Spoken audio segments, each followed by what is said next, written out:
Hello and welcome to the Final Whistle with me, Daniel Waterson, looking back at Friday's routine 2-0 win over Hearts at Easter Road. In this episode, it's just the usual natural running order. Danny Galbraith returns to discuss the match with James and myself. We've got post-match reaction from Neil Lennon, Darren McGregor and Jamie MacLaren. But first, let's remind ourselves of all the goal action with Hibs TV's Cliff Pike and Keith Reid. Stevenson rolls it back to McGinn. Tips it forward in the direction of Canberry. He's done well, flicks it in for Paul Hanlon. Lays it back for Scott Allen. It's in the back of the net. Scott Allen scores. Hibs have the lead. And that's what it needed. Just a wee bit of magic there. Lewis Stevenson plays the ball into Paul Hanlon. Tees it back for Scott Allen. He saw the goalkeeper just a little bit off his line there. And fizzes the ball into the far corner as we look at it. And after 58 minutes, it's Hibs 1, Hearts 0. And that's the breakthrough the game needed. A wonderful ball in there. Paul Hanlon just saw Scott Allen on the edge of the box, one touch, and just played it into the corner of John McLaughlin's net. Hibs 1, Hearts 0. Florian Canberry it was that played the ball into Paul Hanlon's path. But that's a good finish from Scott Allen. As Ambrose bowls the ball into the 18-yard box, MacLaren. Can he turn? It's done well, Jamie MacLaren. Can he get the shot away? He does it! Jamie MacLaren has a goal in the Edinburgh Derby, and Hibs are 2-0 in the lead. Wonderful work by the Australian there.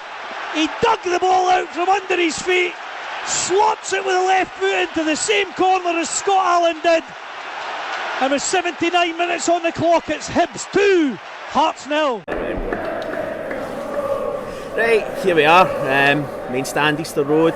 Danny Galbraith joining me again, as is James Delaney as always. Danny, start with yourself. 2-0 win for Hibs.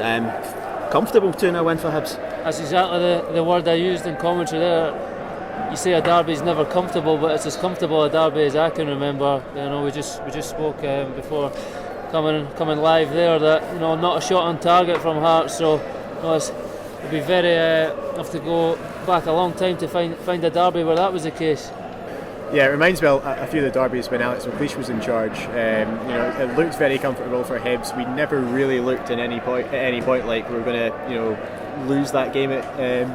Maybe in the first half you could have seen it finishing 0-0 with the lack of chances that were created, but I think from about the 60th minute onwards we were by far the better team. And I mean, Scott Allen's goal, I think, really was the sort of turning point in that. We never really looked back from there. So we'll touch on Hibs' dominance as we kind of go through the game. So taking it right back to the beginning, one change for Hibs. Paul Hanlon returns to the team in place of Ryan Porteous. No real surprises there. So Hibs lined up sort of 4-3-1-2. I think it was kind of the first time, James, that we've seen MacLaren out and out up front. We've seen him play on the left hand side, but were you surprised to see us kind of go the direct two up front? Yeah, I mean I was, but I think it's kind of what we saw in the game was Jamie MacLaren put in the kind of performance we've kind of become sort of accustomed to over the past few weeks. He worked his socks off. We said at half time that it wasn't quite happening for him in the first half. Second half was a different story. He was finding a lot more sort of pockets of space. He gets his goal in the second half. But yeah, I mean, I suppose given the way that we've lined up over the past couple of games, especially the past few games where it's been a big game, a big atmosphere. Aberdeen here, away at Ibrox. Even away at Killie last week, where we didn't really sort of line up with two forwards. So I thought it was a really bold move from Neil Lennon, and a real sort of statement of intent. And he knew it was going to be a big atmosphere and it was going to be a big game, and he wanted to sort of set his cards out, and he definitely did that. Yeah, and then I think as well, we were kind of surprised. I don't know about you, Danny, that I expected Hearts to have 10 men behind the ball at all times, play long balls to Lafferty and just kind of hope for spare change. But give them an element of credit. They were a lot more open than anticipated. Did you kind of expect to see Hearts start as with the three up front that they did? Yeah, I mean, well, I think a lot of that was probably to do with maybe the selection issues they had. With, losing Milinkovic probably would have started, and they're really disjointed, to be honest. Hearts do play a defensive game, and they did set up in a defensive shape. But you're right, they were a lot more open than probably most people expected. I look at the first half, and I think they had once Cochrane went off. They had a midfield of McDonald, Adow, and Michael Smith, a right back, attacking midfield, wide player, and a defensive midfielder. So it was difficult maybe from their point of view to do anything other than to play a little bit more expansive.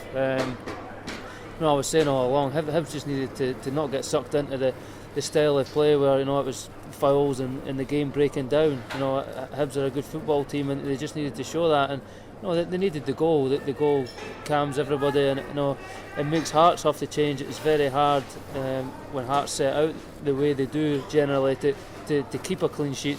First and foremost, it's very hard then to change. If you go behind, and as it proved tonight. I think looking at the Hearts bench, it's perhaps sort of quite surprising to see that when Cochrane goes off, he brings on Anthony McDonald, as you said, an attacking wide player, when he's got the likes of Ross Callaghan and Prince Boivin on the bench. And I know Boivin's not featured an awful lot this season, but he's still he's played probably 100 top flight games, and he's got that experience. So it was interesting to see sort of Craig Levine sort of go with youth over that. Yeah, you've hit the nail on the head there, and I was very surprised. You've got, from a player's point of view, it'd be interesting to know what Callaghan and Boivin think. Definitely. They're sitting on the bench, a player in their position goes down injured, and he brings a wide player on ahead of them. Strange, and Naismith is sort of playing in between up front and coming back into midfield. Hearts were disjointed, and Hibs just needed to capitalise on that, and the goal gave them that belief to really go on, and in the end it could have been more.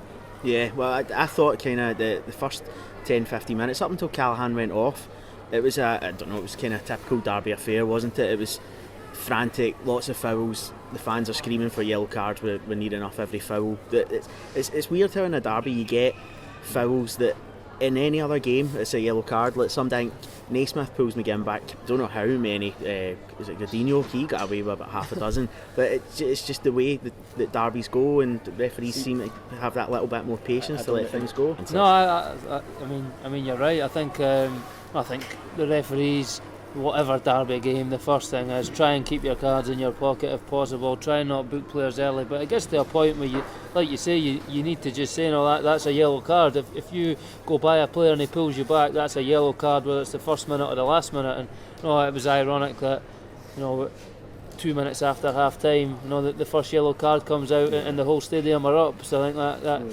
told you as much as what you needed to know. I think part of it as well is probably Bobby Madden wanting to sort of stamp his authority on the game. He probably knows it's going to be a powder keg atmosphere. He knows it's going to be sort of kicky and quite sort of tetchy.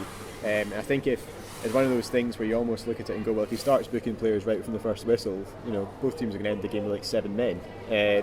So it's probably part of that as well. He's more willing to let things go in the first half, but like Danny says, second half, 2 minutes in, you book somebody. I think that was him sort of saying, right, that's it now. You've had your 45 minutes of kicking each other. Yeah, it's time to play. It's time to play. Yeah, so Cochrane goes off, and Hibs at that point, I really thought that was when Hibs started to dominate midfield in particular. Dylan McGeoch get man of the match, rightly so. He just controlled everything. He was sensational in the middle of the park, and that allowed kind of little pockets of space. Like you've already touched on the disjointed Hearts midfield, but it was almost as if Scott Allen was a decoy and everything was going through Martin Boyle. And in the first half in particular, Martin Boyle just ran riot on Conor Randall in fullback. He did. Randall looked really uncomfortable. He looked like a right-footed right back playing at left back. A couple of times lost the ball on the left-hand side where just things you wouldn't normally see. And you're right, Scott Allen, without being effective on the ball, he made some great runs down the right to let Boyle, come through the middle, and the space was there because there was players playing in the central of the Hearts midfield that are not used to playing there, and every time Boyle got the ball and built up ahead of steam, it didn't look like anybody would stop him. I think sort of the most sort of telling moment of Randall's first half was probably down there, just in front of us. He's in the Hibs half. He tries to kick it with his right foot, then he tries to go with his left, but he's already hit it with his right, and the ball goes out. Which obviously kind of gave the Hibs fans a laugh, but I think it was kind of indicative of where he was today. He was just completely out of place, completely out of position, and didn't really get a handle on Martin Boyle. Yeah, and it was good to see Martin Boyle kind of have the confidence to come in and he's inside today as well. Like we always see him he's always wanting to be on his right foot, going the outside, but it was 2 or 3 times in that first half he cut in on his left and he just had acres of space. I think you mentioned at half time, James, Adow seemed to be man marking Allen, and it just allowed Boyle the freedom in the midfield when he ran through. And probably the first real chance of the game was when he has a shot for just the edge of the box after a good run, and it's a comfortable enough save for McLaughlin. McLaughlin I thought made a couple of half decent saves today. He made one really good save in the second half, which I'm sure we'll talk about, but I think kind of he dealt with everything that was sort of thrown out in the first half very well. He was sort of helped, I think, by quite a a good sort of Hearts backline in the first half in particular. I thought Darren sort of looked, while at times maybe a little bit frantic, he looked solid for the most part. And it was, for us, it was about, like you say, using the likes of Boyle on the wing up against Randall to actually break them down. And Godinho, I thought, looked really good going forward. Defensively, I don't think he looked that great. We're kind of putting Lewis Stevenson up against him. Lewis gave him a couple of really testing runs. But yeah, I mean, for all that sort of, we kind of created quite a few chances in the second half. The first half, it wasn't the kind of, we spoke a lot this season, or we have spoken a lot this season, of the amount of chances we create and don't take. I think this was almost the opposite. We barely really created anything, and everything we did create, I thought McLaughlin dealt with really well. More reaction with James and Danny shortly, but let's hear the post-match thoughts of Neil Lennon speaking with Cliff. I suspect that after that tough battle, you're absolutely delighted with the end outcome. Well, yeah, another outstanding performance in a derby. I think the team had to be patient tonight.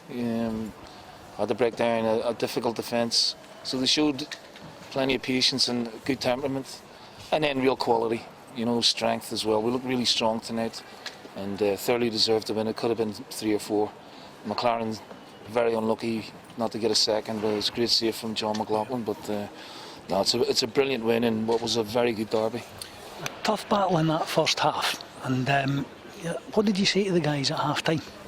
Just stick at it, be patient. It was difficult trying to find Scotty in the pocket sometimes, but Boiler was the main outlet and causing them all sorts of problems. And just can we just show a little bit more composure around the final third, because we were a little bit snatching at a few things, but the intensity that they played that second half, I got exactly the same as I got against Aberdeen. So we've beaten a decent team tonight, and we've opened up a massive gap. I don't know how long it's been since we've had a gap over our opposition of that big, so we're looking forward rather than backwards now. The opening goal was hugely important, and it was well worked between Lewis Stevenson, Flo Canberry, Paul Hanlon and Scott Allen. What a finish. Lovely finish. He wasn't having the best of times for 4 or 5 minutes, but he sticks at it. He's a footballer, he's brave, he wants to try things, and sometimes they come off for him, sometimes they don't. But like I've said, there's a real responsibility about him, and it was a sublime finish. Beautifully tucked away outside of the left foot. And then Jamie showed, great determination and great composure at the end. That's what we just lacked in the first half, And, the icing on the cake would have been the one off the crossbar. That would have been one of the best goals you've ever seen in the derby. The goal from McGinn was unbelievable, and the take from Jamie was superb. But the mentality of the team is good. It's really good at the minute, and they're showing a real strength in numbers over the past, really since we lost the game in the Cup.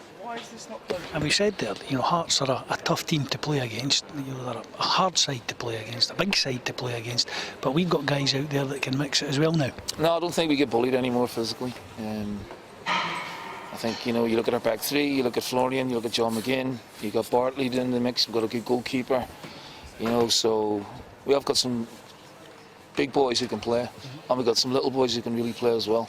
So it's a sum of all parts, and you have to, in a derby, be physical within the laws of the game and be patient and not be over emotional.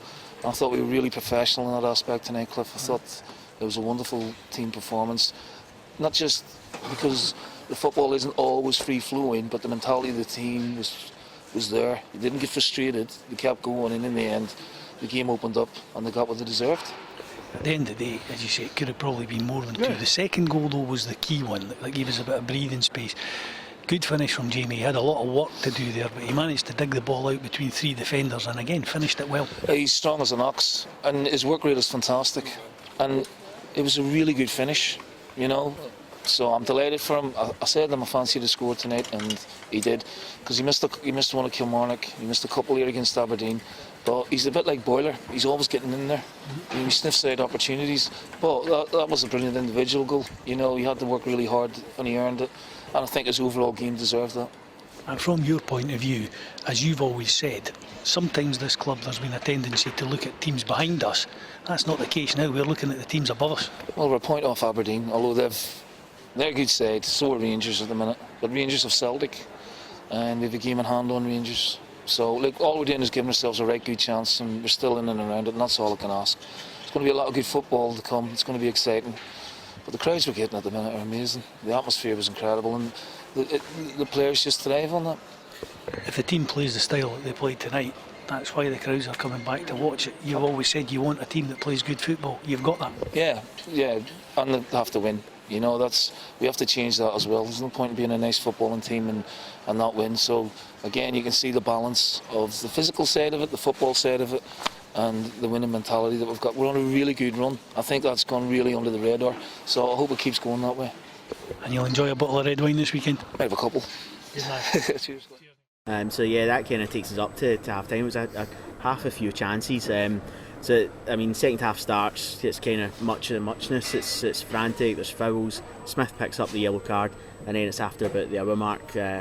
Paul Hanlon takes a throw in, and for the first time, Scott Allen's allowed a lot of freedom at the edge of the box, and it's a fantastic finish, Danny. Great technique. It was a great technique, a great strike, and like we spoke about, Allen never really had a sniff on the ball, but he was being man-marked by Adow everywhere he went, and that's why the space was opening up in the middle, because Allen would come out to the right, Adow would follow him, and the only sort of defensive-minded player, in the midfield as a midfielder.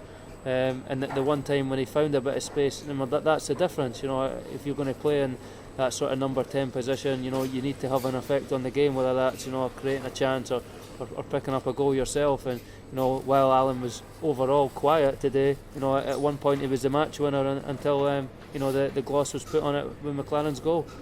There was a couple of times in that first half, when we were sitting here and we were talking about Scott Allen getting like decent shooting positions and not taking the shot on.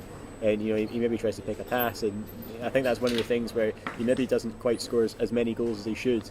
And then the one time today he does put his foot through the ball, it ends up right in the bottom corner. It's a great shot. I mean, at least McLaughlin doesn't move for it. It's right in the corner. Well, yeah, you spoke there about sometimes he maybe holds on to it too long or looks for the hard pass. I think the thing about his goal was he just took a touch and hit it. And it was a surprise element that caught McLaughlin, flat-footed. It went through. I think maybe Berra or Suter's legs, and from a goalkeeper's point of view, it's past you before you can react. And you could see when as soon as he hit it, it wasn't the most powerful shot, but it was just so clean. Great technique to keep over the ball and nestles in the bottom corner. There was a moment a couple of minutes before it where Allen's he's charging through the middle, and he's got two options to his right, and he still goes for the difficult through ball. And we joked about it at the time and saying that it's as if he doesn't want to do the simple things. He won't allow himself to do the simple things. So that shot kind of comes out of nowhere, and it kind of sums up I suppose almost the enigma that is Scott Allen, that you just don't know what's going to come from a player like that. No, and I think it's good to have those kind of, like you say, enigmatic players in the team, because you need that sort of creative spark at times. When the game's not going your way and there's not chances to take. If you're just doing the same thing over and over again, you're not going to get anything from it, and you need one of those players in that team who's going to do something a bit different, who's going to try something a little bit different. And Scott Allen today has 5 or 6 runs to the edge of the box. When he passes it, first time he hits it, it goes straight in the bottom corner. So he mixes it up really well, and a great finish. I'm sure it'll be replayed many times. Oh yeah, I think that'll go down in the sort of De La Cruz archive of the one that we'll go to, or the Riordan strikes. So from there, Hearts have no option. They have to start pushing bodies forward. There's a moment not long after the crowd is just rocking the Hearts fans. I think it kind of sums up, just to go off on a tangent, it sums up, I'm not going to use the phrase that everyone's been using in the build up to this derby, but it does show a huge shift in mentality, that it got to 0-0. Hearts have had one shot at goal, a Lafferty header that went nowhere from a corner, and it's the Hearts fans that are singing that "Can you hear the Highways sing?" Is that kind of a suggestion as to the mentality shift in this derby, that Hearts fans are coming to Easter Road and breathing a sigh of relief that they're getting to 0-0 at half time? Yeah, I think it maybe could be, for all the talk of that phrase that we're not going to use. I just couldn't believe for the life of me that Craig Levein came out with that at the end of the last game. It was almost like you just knew, wait until the next game. It's one of those comments that is always going to come back to bite. Is it a cliche, right? Now when you hear the phrase "the team talk writes itself"? Oh yeah, that's the first thing I thought as soon as he said that. We were in the press room afterwards, when the famous words came out of his mouth, and the first thing I thought then was, why have you put that unnecessary pressure on your team? you know, you look at that, it was all the Hearts fans were galvanised. They'd knocked Hibs out the cup, they were closing the gap, they'd signed Naismith. It was about to be, can Hearts overtake Hibs? Fast forward now, there's a 12-point gap. They've got a game in hand. Both teams are out the cup, and you're thinking, are Hearts going to make the top 6? Yeah, now, definitely. if that's your whatever you want to call it, then fair enough. But I think it does show that, you know, how both teams have went in recent years, and you know, Hibs need to look after themselves. It's not about, you know, looking behind them and can they finish above Hearts. And I think that's what, you know, Neil Lennon has focused on really well. That, you know, he's not going to be judged on the Hearts games. He'll be judged on, you know, where Hibs finish and, you know, how well they do over the course of the season, and quite rightly. Yeah, definitely. I mean, it's one of those things where you kind of think that maybe the players walked into the dressing room today and those two words were just written in big letters on the wall, and that was all that had to be, you know. That was what I was going to ask Danny. Yeah. Have you ever had a case in your career where a manager, that fans always say it, he just needs to rip that interview out and pin it up in the dressing room? As a player, does that happen? It has happened. Yeah. I'm actually trying to rack my brains. It was under John Hughes. We played St Johnstone away. It was a Wednesday night. It was freezing, and we played pretty attack. I think we played. It's kind of 4-2-4.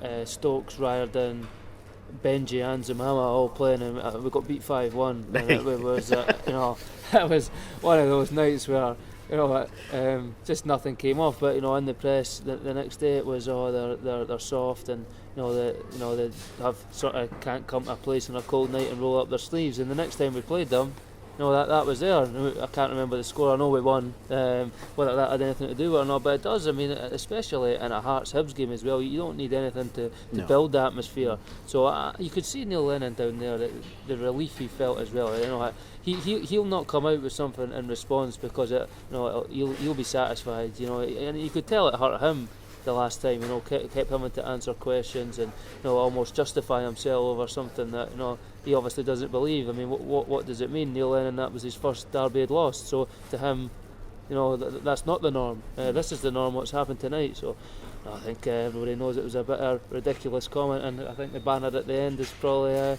summed that up to be the nicely. case. Yeah. So I mean, you used the word relief when that first goal went in. There is a sense of relief. The away end shuts up.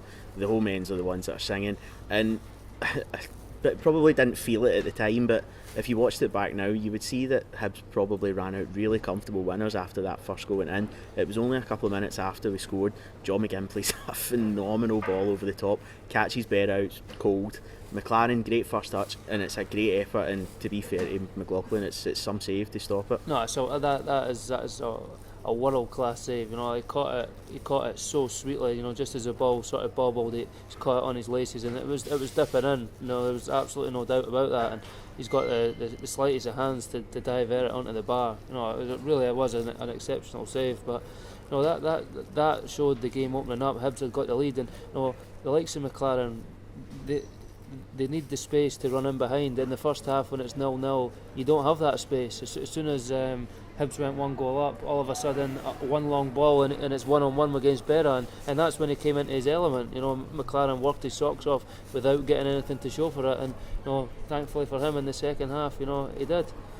Yeah, I mean, I think I've seen us a few times kind of try that big diagonal where it kind of, you know, it hadn't quite come off. And that one where it did, you know, it kind of shows, all right, we don't get a goal from it, but it kind of shows how dangerous that can be, especially a player with the passing range of John McGinn on the pitch, who can sort of, you know, pick out those passes. And McLaren's pace is fantastic. I mean, you have to give full credit to John McLaughlin, because kind of, you know, if that's happening at the other end and we're eulogised about Offering Marciano making another unbelievable save, I think, to be honest, today would be eulogised about Offering Marciano having a save to make it all, to be honest. But I mean, McLaughlin has made a couple of really good saves this season from what I've seen him play.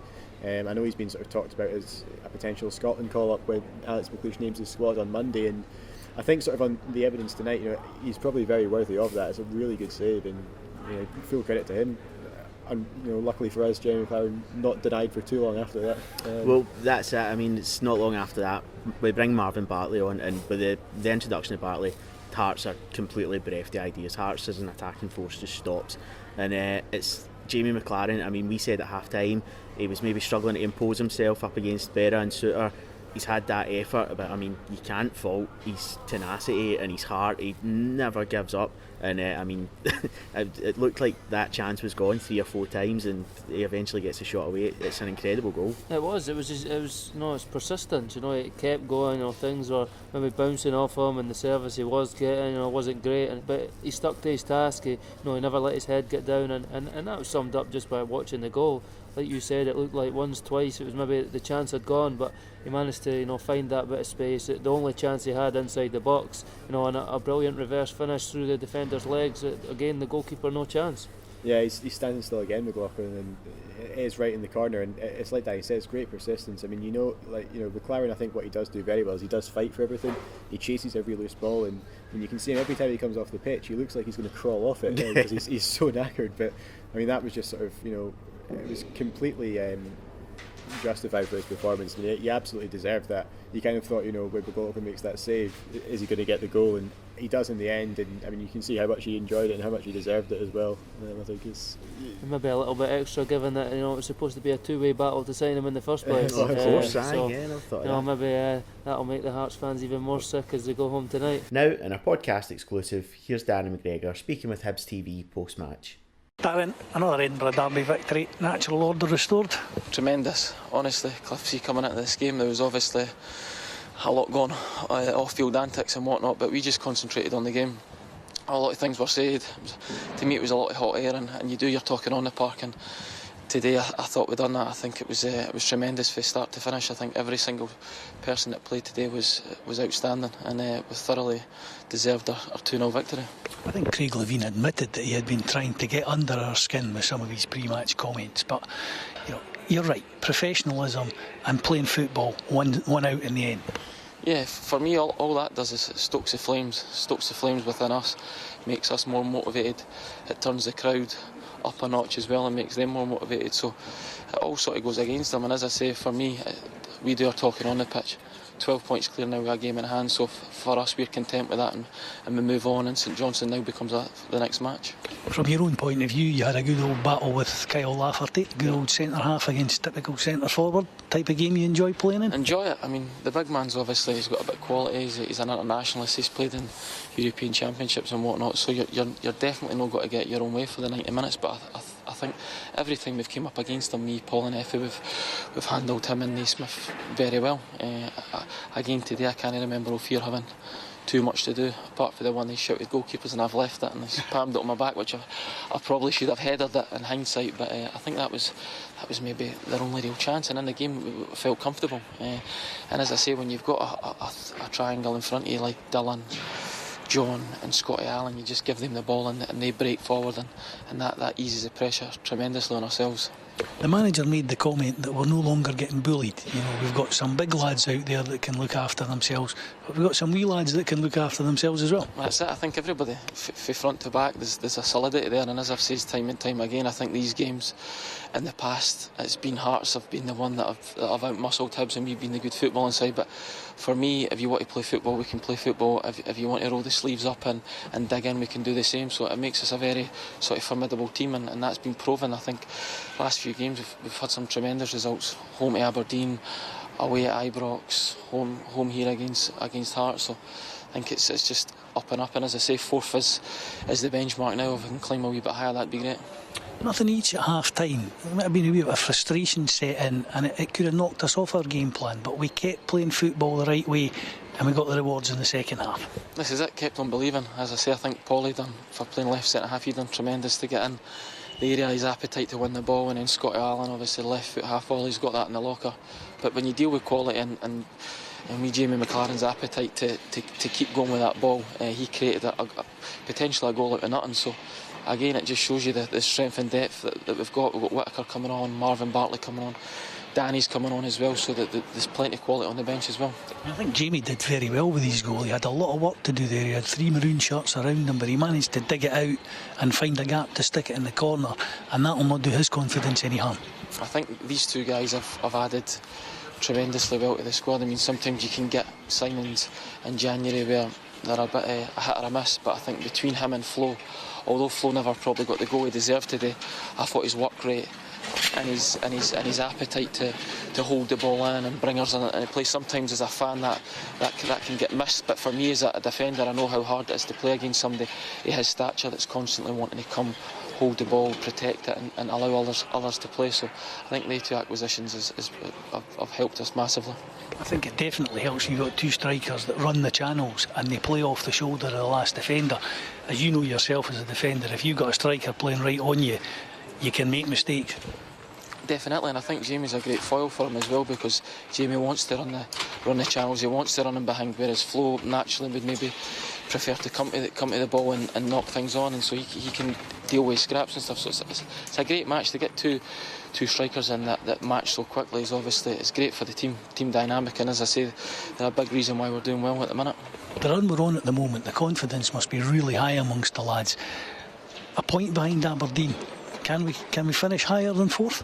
I think we can. I think we're here. I mean, if you had asked many fans at the start of the season, would in the latter stages of the season, being 12 clear hearts and a point behind Aberdeen, I think everybody would have snapped your hand off it. But we're obviously here, and we have got aspirations to finish higher. We know that Aberdeen's a really good team, Rangers are a really good team, but we've proven that we can beat them. So why should we set the bar at 4th at the minute? If we can go 3rd or 2nd, then that'd be. I mean, I can't remember the last time Hibs finished 2nd, so what a great achievement that would be. But at the same time, we don't want to get above our station. We know that they're difficult games. I mean, St Johnstone will be a hard game, and the ones following that are the games that really test you when you're expected to win. So there's still a lot of ground to cover, so take it one game at a time. And as I say, we're in this position at the minute and we want to stay in it. The second goal's in. At that point it's just party time. Hearts chuck it, the fans empty out the stadium, the banner comes out, and it's great. Hibs are kind of pressing Hearts in their own half, and for the first time it's not terrifying. You kind of feel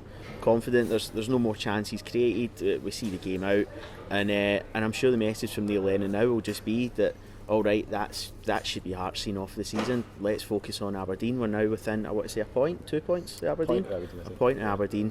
So they're kind of on the rocks at the moment. A few iffy results. They've got a cup replay midweek coming up at Kilmarnock. So all focus now has got to be on 3rd place, I would say.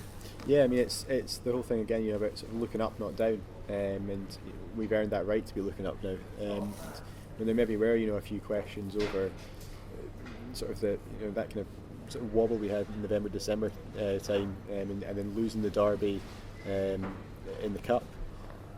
We kind of talked about sort of the 5 games after that being a sort of litmus test for Neil Lennon, for our ambitions this season, and I mean, we've passed it with flying colours. Yeah, there's absolutely no doubt that the performances over the past sort of month or so have been possibly our best of the season, and what was a difficult run of games, and I think sort of made more difficult by the fact that we had a postponement against Hamilton as well. So Hearts kind of played, they were sort of in theory more match ready, we didn't, but I mean, you couldn't tell that sort of difference between the two sides tonight, and I thought we were thoroughly deserved our live. I think as well that the first game back being the derby, it clouds people's judgment, because that's the first game. You've waited 3 weeks for a game, you get Hearts and you get beat. But I mean, let's not forget, in that game there was nothing in that game. Yeah. It was the scrappiest goal you'll ever see in a derby. It was ironic that it was a goal that barely crossed the line, given that Ollie Shaw's goal or not goal the game before, and that could have rocked Hibs, and perhaps in the past that would have rocked Hibs. But their form since then has been brilliant. The only game they've lost is at Celtic Park, when they arguably gave Celtic as good a game as anybody will at Celtic Park. Yeah. So I think just looking at the results aside, the performances have been great from the start of return to the break, and I think Neil Lennon was really big on trying to finish the season strongly, and they've given themselves every chance to be able to do that. Well, you said, I mean, the last time you were with us, we were at Celtic Park, and Hibs, I mean, we dominated play against Celtic, but we all mentioned how we didn't really look like creating much. This will be the first time that you'll have properly seen Canberra and MacLaren in action. Danny, do you see what a huge difference just these 2 extra strikers have made, and Scott Allen for that as well? Yeah, well, definitely. I mean, it was no secret, the Hibs were crying out for a striker. Stokes was that striker that they signed to, wanted to turn into a sort of number 10 and come deep, and as opposed to the goal scorer, what Hibs needed. And arguably Stokes is a more technically gifted player than the two players that they've brought in, but it's what the difference it makes to the team. The difference they've made to the team, having two strikers who want to play up front, who want to run in behind, who want to cause bother and hassle defenders. That's to the benefit of the team, because when you've got midfield players like the three that Hibs have, it opens up all the space for them. And when you've got strikers that are willing to make runs in behind and allow you to play the passes that make you stand out as a footballer, that's what they three in midfield need. And it's no surprise that making the changes and the bold changes in the transfer market have paid dividends. I mean, Anthony Stokes is a fantastic individual player, but I think that was kind of his problem at Hibs, is that he was an individual player when we really needed two guys who were going to work hard for the team. And well, if there's ever an example that the team comes before any player, that's it. Absolutely, and there were times where you could sort of raise those kind of questions over Anthony Stokes, that how sort of committed was he? I mean, you look at kind of even the kind of challenges that Canberry and Jamie MacLaren are going in for, they're throwing themselves in the way of everything. There's absolutely no question over their commitment and over their sort of readiness to be. The thing what you can say is, that Stokes was Hibs' marquee signing in the summer. He was the signing that every single fan more or less cried out for. Now they've lost him within 6 months, and I don't think there's anybody realised that. That's the biggest compliment you can pay to the guys that have came in. The team has actually got better. And at the end of the day, as I'm sure Neil Lennon will emphasise, as the team, that's the most important thing. Yeah, well, next up's St Johnstone. They've got, I think it's Dundee they go to tomorrow. So if they lose that, they're potentially sucked right into the sort of playoff battle. Really surprisingly off form season for Tommy Wright and his men. So it'll be a different beast for Hibs. I mean, the last few games it's been, with the exception of tonight, it's been teams that we've been kind of fighting in and around at the league.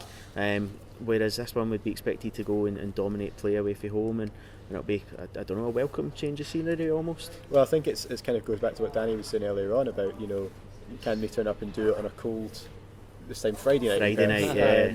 But it's one of those things where, all right, you've gone to Aberdeen, you've been home to Aberdeen, you've won that, and you've gone to Ibrox and won, and you've had Hearts here and won, and the performances against Celtic have been good. But you have to remember there's still 7 or 8 other teams in this league. There's still 7 other teams that you have to go and beat.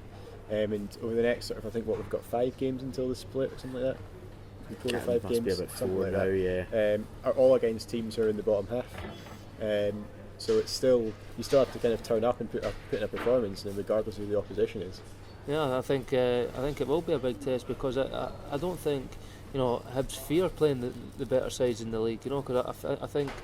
It was something I touched on when they went to Celtic Park. Hibs are a football team. They perform better against teams that want to get the ball down and play as well. And it was no surprise to see them put on a great display at Celtic Park. It's maybe these games against the sides that are scrapping, that don't necessarily suit Hibs style of play, that that you can come unstuck if you don't approach it with the right attitude. And it's important after a massive result tonight that they don't get carried away. But I've absolutely no doubt that Neil Lennon will make sure that definitely doesn't happen. And now let's hear from the scorer of Hibs' second goal, Jamie MacLaren. Jamie, a winning goal in an Edinburgh derby, how did that feel?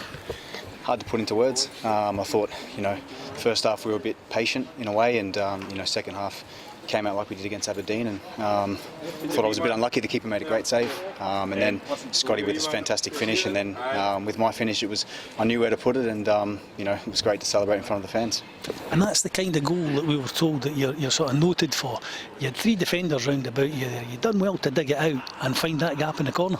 Yeah, look, I've got to stay patient and confident. I had chances against Aberdeen and Kilmarnock also, and I know I'll always score goals. If I'm in the box, I'll create chances, and tonight showed that I'm a sort of box player. But I felt like we worked hard as a team together, and that's the thing at the moment. You get that rhythm of confidence, winning games, and we're on a roll at the moment, and we're just looking forward to the next game, because it breathes confidence, and that's what happens in the team. And as a striker, I guess that's the key. You don't worry too much about the chances you miss. Yeah. You just wait for the next one to come along and try and bury it. You can't afford to sort of put your head down. I mean, hit the crossbar, and I knew I'm going to get another one, and thankfully I did. And it's some feeling when it hits the back of the net, honestly, and you hear 20,000 fans up in roar, and have the boys jump on top of me and start screaming things. It's just a great moment, and I'm sure the fans in green will go home happy. And from your own point of view, you've been named in the Australian squad again this week. Scoring goals in games like that is not going to do your chances any harm. Yeah, of course. I mean, as a striker, you've got to be scoring goals, but played 85 minutes or so, and that will put me in good stead. But I don't expect too much. I mean, I've got to continue, with my own personal game, and if it happens, then I can just focus on that. The key there, I think, was it was a tough battle in the first half, but we kept doing the right thing. We kept playing football, and ultimately that won out in the end. Yeah, absolutely. I mean, it's sort of a team, we're patient, and we always create chances even when we are patient, and it showed that when we, stepped up a gear in the second half that we were clinical, and, it could have been a few more had my chance gone in, a few others, but, even the boys at the back were solid. Clean sheet at home. I mean, you couldn't ask for more. You mentioned there that we are on a good run. Point now behind Aberdeen. For a long time, Hibs have been in a position where we've always been worrying about teams behind us. Now we look at the teams above us and try and catch them. Yeah, I think it shows the mentality. It stems down from the gaffer to the players, and obviously we know what we want to do. We know what we will have to do to stay get to the top three, and we're close now. We can smell it. So we got to focus on the guys above us and not worry about what's behind us. And since I've come to the club, that's all been the mentality, and it breathes through the squad and through the staff as well, and it holds us in good stead. And that's your first experience of an Edinburgh derby here at Easter Road. Sunshine on Leith at the end. How did that feel? Amazing. It's always nicer when you win and obviously score a goal, add that little bit of spice, but it is nice to send some fans home happy, because I know I was actually watching the last derby, and obviously fans weren't too happy, but when you send them home happy, it's extra sweet, and they deserve it because they get behind us, and equally it's a brilliant night in Leith. From your own point of view, that first goal from open play, you fancy yourself going on a scoring spree now?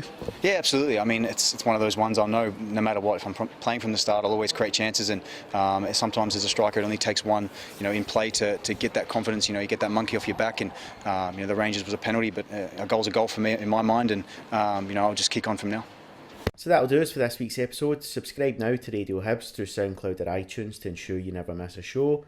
Extended highlights from Friday night's game are now available, and indeed all this season's other matches, as well as a huge archive of other classics on Hibs TV. Next up, it's St Johnstone at McDermott Park on Friday night. Tickets are now available online and from the ticket office, and the match will be broadcast live on Hibs TV for international subscribers. My thanks to Danny Galbraith and James Delaney for joining me. Enjoy giving it big licks in work on Monday. Thanks for listening, and then join us again next time for the aftermath from Perth. Thanks, Lord. You got it in.